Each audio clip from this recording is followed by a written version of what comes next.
So what are your best type of carbohydrate foods while you're training and exercising? Stick with whole grains as much as possible. Certainly fruits are going to fall into this. They're a simple carbohydrate, but they're a wonderful choice to couple in with a meal or as a snack with some protein, so don't leave them out. What we want to avoid are the real simple carbs that are processed, like your cookies, those crackers full of sugar, the granola bars that are loaded up with sugar. Those are not necessarily the best choices to really be sustainable. When you're focusing on a meal time, you could do whole wheat pasta. I like the Barilla Plus pasta, which has some soy protein. You like that one? I also like quinoa. Are you guys familiar with what quinoa is? People like to say quinoa. Now I'm getting the heads nodding. Yeah, Quinoa.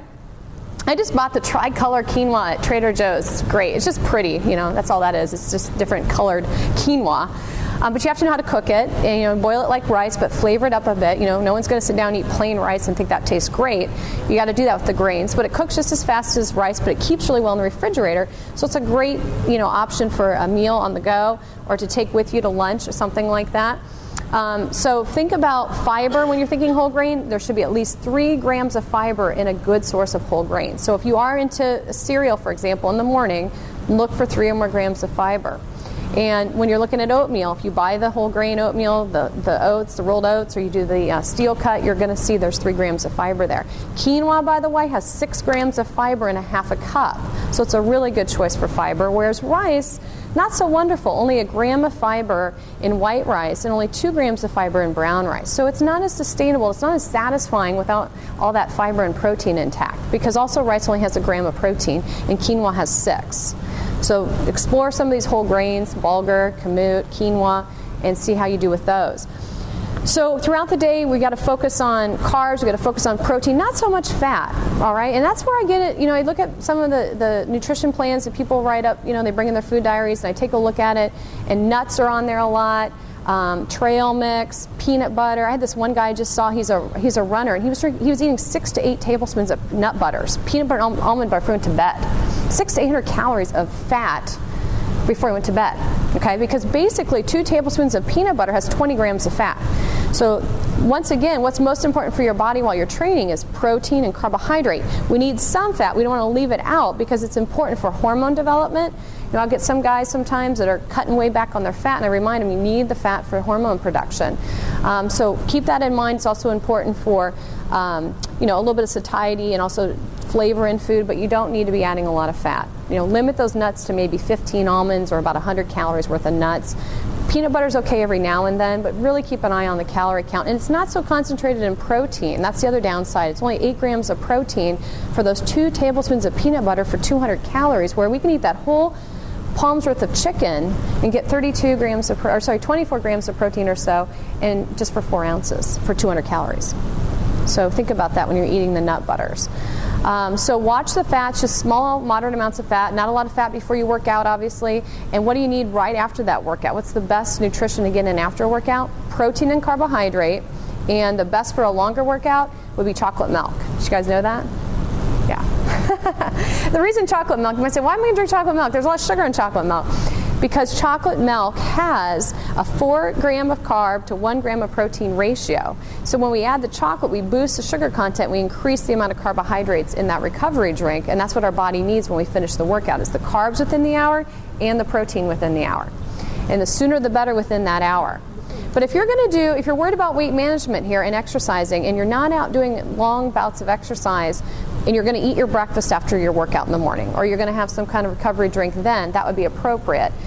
Certainly you don't need to be drinking chocolate milk if you go, walk on the treadmill for a half hour. It's not important at that point in time. But if you're doing some long sustaining exercise or a training practice of lacrosse, that would be a good example where you could use the chocolate milk right away and then go home and have dinner.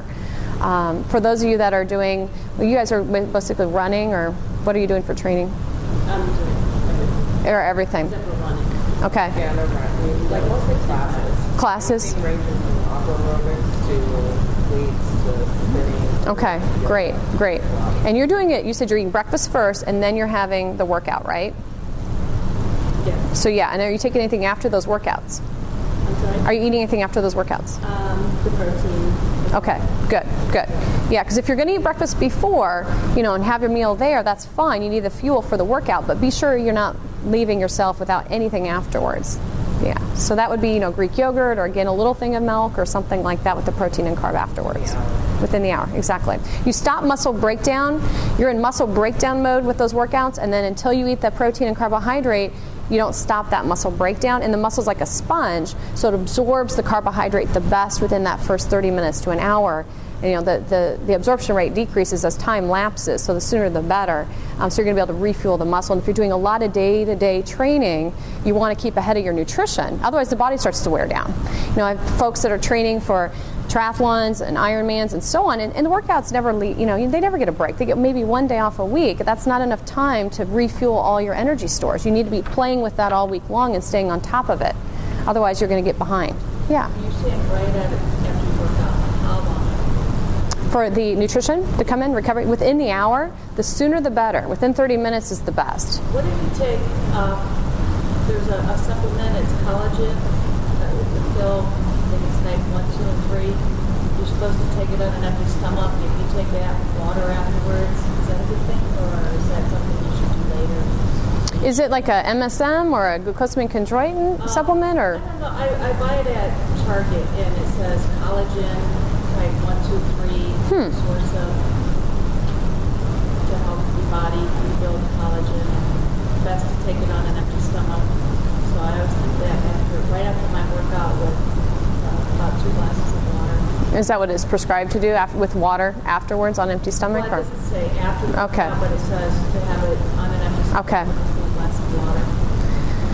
Yeah, I would say, you know, you definitely need to fuel your body after the workout. So I don't know if the best time is right after the workout. If it's, you know, if you can take it with food, then take it right after. I'd be interested to know what was actually the ingredient piece of the collagen. So maybe you can email me and I can get back to you on that too, or look it up. Yeah, see what it is. And we're going to talk a little bit about injury prevention, and inflammation here in a second, and we might be able to, you know, brainstorm at that point too a little bit with that. How does the chocolate milk relate to, or compare to like a